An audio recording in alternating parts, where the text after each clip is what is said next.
Parang meron dito yung nabunutan ng tinik, no? Kasi parang meron dito magdadrop ng burden na matagal niya ng pasan-pasan. So, pwedeng meron na rin ditong panahon na dumaan at lumipas, no? Pero nakikita ko na parang makakaramdam rito ng paggaan, no, sa feeling ang isang energy. So, it could be you or it could be the other energy you're dealing with. May pag ganun.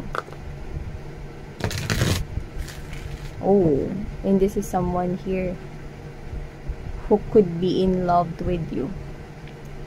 This person is emotionally available with you at mukhang ikaw yung pinatangi niya sa kanyang heart, no? Kaya pala parang ganito siya, no?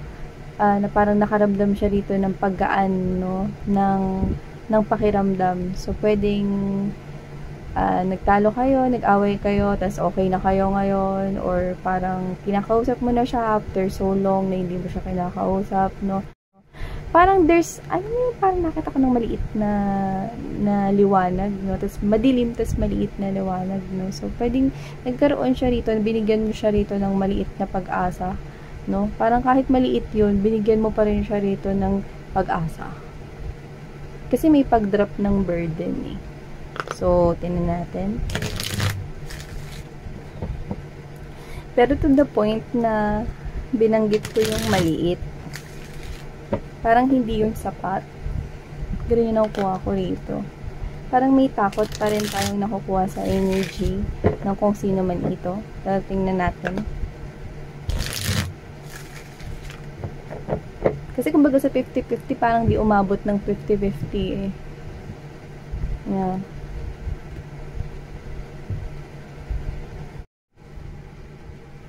Oh, Tower is here. You have lots of major arcana, so it is meant to happen.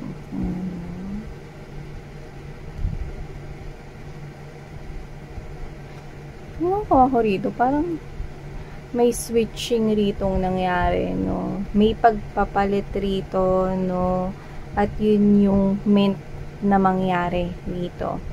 So, kung sino yung dating nagmamahal ng sobra, siyang hindi na ngayon, or pwedeng nabawasan na, may nagbago na. Yeah, I'm hearing the word right here, nanibago. Nanibago, naninibago. Yan. So, alamin pa natin, no? May pagpapalit rito ng role, no?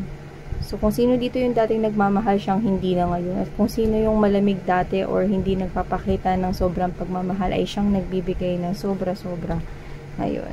So, yung iba, no, nakikita ko rito, na ex nyo ito. Yan, no? At marami na ritong oras at panahon na dumaan, no? And with this Wheel of Fortune right here, nakikita ko na binabalik siya rito ng tadhana sa inyo. Pwede yung iba bumalik na sa buhay ninyo, pero hindi nyo pa tinatanggap. Pero pwedeng nililigawan niya kayo ngayon, no? Sinusuyo, ganyan. So, wala tayong gender dito, mga babes, no? Pero pwedeng pinapakita niya rito yung intention niya ngayon, no? Na nagbago na siya. At nakikita ko naman yun dito, actually. No? Binabanggit ko naman dito kung siya ay nagpapakita rito ng vibration at energy, no, na hindi pa nagbago. Pero dito, nakukuha ko rito, no, na kung paano ka kumilos at gumalaw noon rito, collective, no, is yan na yung kinikilos at ginagalaw niya ngayon. Pero ikaw naman, parang meron na rito, yan, no, cut that. You're holding back and you're protecting here. Ginawa mong shield rito yung pentacle, no, yung coin. So, ibig sabihin, this is you protecting here your heart. Guarding your heart from whoever this person is. It's like you. Ewan ko, I don't know. Hindi ko na alam. Yan. Parang naninibago ka na. Nanibago ka na kasi nagbago ka na. Yan. Oh. Well, hindi kita masisisi rito, mga babes, no? Kasi with the Tower, this person caused big damage. When we say big, it's huge. Malaki yun, no? At yun yung naging dahilan kung ba't ka na ganyan ngayon. Plus, dumagdag pa rito yung oras na dumaan at lumipas na. Yan. No? Yan. Yeah, see? We have here someone na natauhan na, no? Alam mo kung anong, sad part rito sa tao na to. Kasi ikaw to, no, nakatalikod ka sa kanya. You are the Queen of Cups energy. Ikaw yan mga babes, no? Mas nakukuha ko yung energy mo dyan, pero malaya kayo rito na pwede nyo rito na ilagay yung sarili ninyo sa kung saan energies kayo mas nagpo-fall. Pero dito, hindi ko na alam kung sa kanya ko pa rin i-offer tong cup of love na to. And lagi kong sinasabi sa inyo, lalo na pag matagal na kayo rito. Dito sa deck na ito, no, ang queen ang may hawak ng hindi cup of love, kundi ang pitchel o ang thermos ng pagmamahal, no. Yan ang laki ng cup of love na hawak ng queen. Pero tingnan mo, nakatalikod ka na rito, no, sa King of Wands na ito, no, na so passionate ngayon, no, nag-aalab at naglalagablab rito, no, ang panunuyo, no, panliligaw, no, at pagkukuha ng loob nyo ngayon, no? Pero kayo, nakatalikod na, it's like, hindi ko na alam kung sa kanya ko pa rin i-offer tong cup of love na to, ba't ganito, naninibago ko sa nararamdaman ko. Hindi naman ako ganito dati nga gustong-gusto ko siyang bumalik, mahal na mahal ko siya, pero ba't ngayon, nandito na siya, nagbalik na siya sa buhay ko. Yung iba sa inyo, magbabalik pa lang to, pero nakikita ko na marami to magbabalik mga babes, no? Pluto retrograde, yan, no? Nakikita ko rito mga babes na itong mga ex ninyo, no, ay magbabalik. Yung iba nagbabalik na sinusuyo na kayo rito, pero maaaring confused kayo, no, bakit ganito yung nangyayari. Actually, pares kayong confused with the 7 of Cups energy. This person here, you will be receiving some kind of message from this person here, no, na magbabalik na siya. Yung iba, pwedeng tinanggap nyo siya, pero ba't ganun? Parang hindi kayo sigurado dun sa naging desisyon ninyo, no? Iba siguro kasi alam niyo yung sarili niyo dati na sobrang mahal na mahal niyo siya.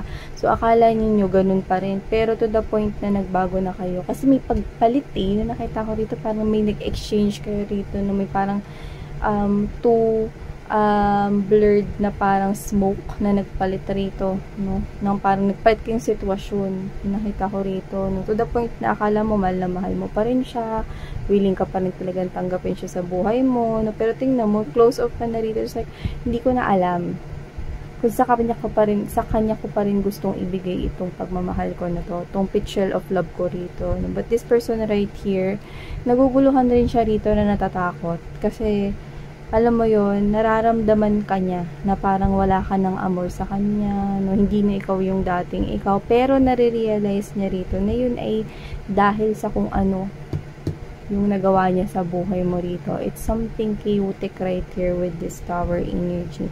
And this person with this 3 of Wands energy, naiintindihan ka niya. Kasi alam niya kung gaano kalaki yung ginawa niya rito sa buhay mo.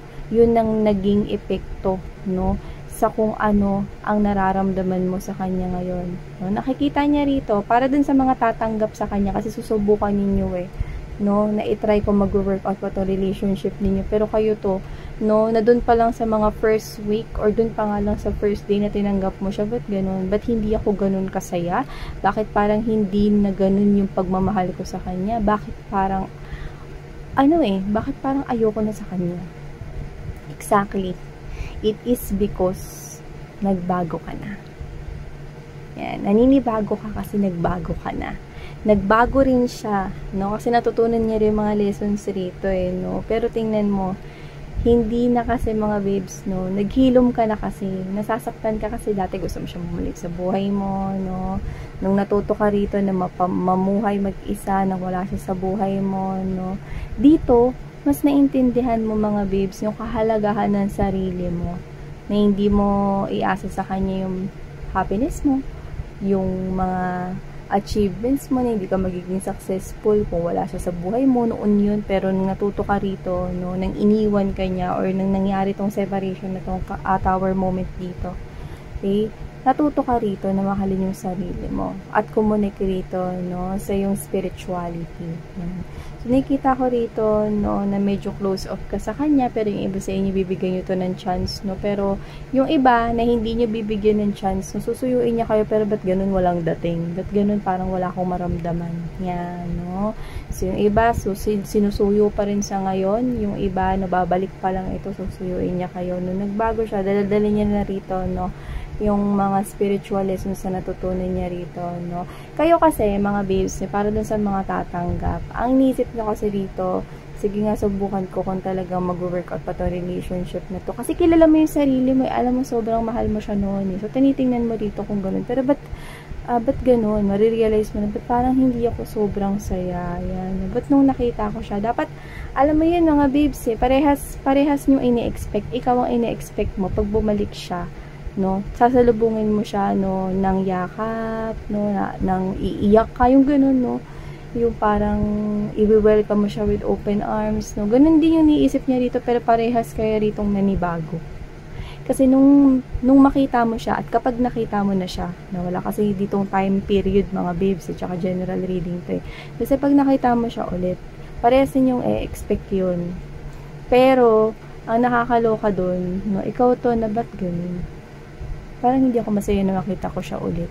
Kasi okay ka na. Yan. Kasi okay na pala ako. Yan. At siya yung hindi okay rito. Kasi willing siya maghintay rito. No, hanggang sa mabuo ulit yung trust ninyo. Pero nakikita ko na magpapakatotoo kayo sa kanya. Kasi lumalabas rin kayo rito with the energy of Queen of Swords. This is you na tatapatin mo siya. Na parang, whether tanggapin mo siya sa buhay mo or hindi mo siya tanggapin pa.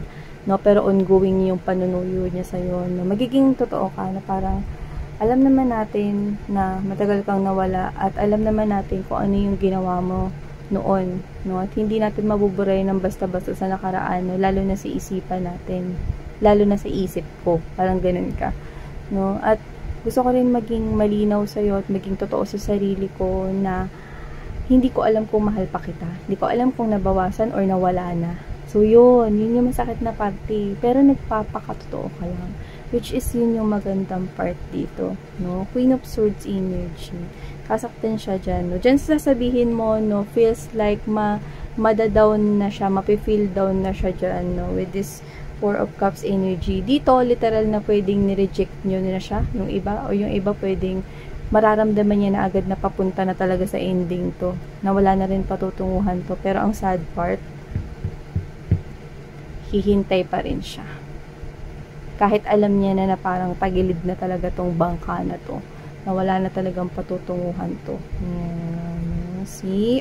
See? Six of Swords energy. Someone really is coming back around. Three of reconciliation energy right here. But this is you. I don't know. Hindi ko na alam. Hindi na ako sigurado pa sa'yo. Hindi ko na rin alam kung mahal pa kita. Siguro, tinatry ko lang rin na intindihin yung sarili ko. Kaya, sinusubukan ko na parang tinanggap kita ulit o tatanggapin kita kasi baka mahal pa kita. Pero, hindi ko alam eh. Hindi ko maintindihan yung sarili ko eh. Kasi nagbago ka na mahal eh. Well, actually, as looking as to this reading here, no? Nakikita ko rito na parang ano ka na talaga.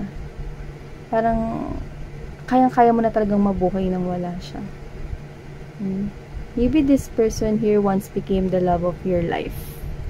Kaya sinubukan mo naman, no? Natanggapin siya ulit. Or kahit entertainin siya ulit, no? Pero wala talaga. And this other person here, maghihintay siya hanggang dun sa araw na talagang sabihin mo na ng direkta na wala na talaga akong nararamdaman para sa'yo. Sinubukan ko naman talagang mahalin ka pero wala talaga. Yan, no? Lahat yun, mga babes, no, aantayin niya yun. Kasi alam niya kasalanan niya. Nakikita ko dito. Alam niya kasalanan niya lahat ng ito. Yan. So, hindi ko kayo masisisi sa parte na to, pero sinubukan niyo naman iintindihin siya, unawain siya sa parte na ito, no? Pero wala na rin kayo magagawa doon, no? Ayaw niyo naman rin lokohin yung sarili ninyo, no? Napakasamahan ulit ang taong ito, no? Kung hindi na rin naman ninyo siya nakikita tulad ng dati. So, yeah.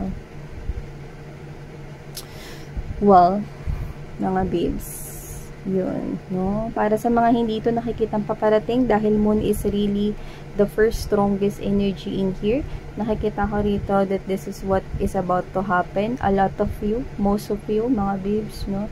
This ex of yours is coming back around as a fresh new energy. Nagbago na siya, pero nagbago ka rin. Yan, no? Hindi na kayo rito nagtatama pa sa parehas na hangarin sa connection ni ito. So, thank you so much, collective, sa Love and Life. Annyeong!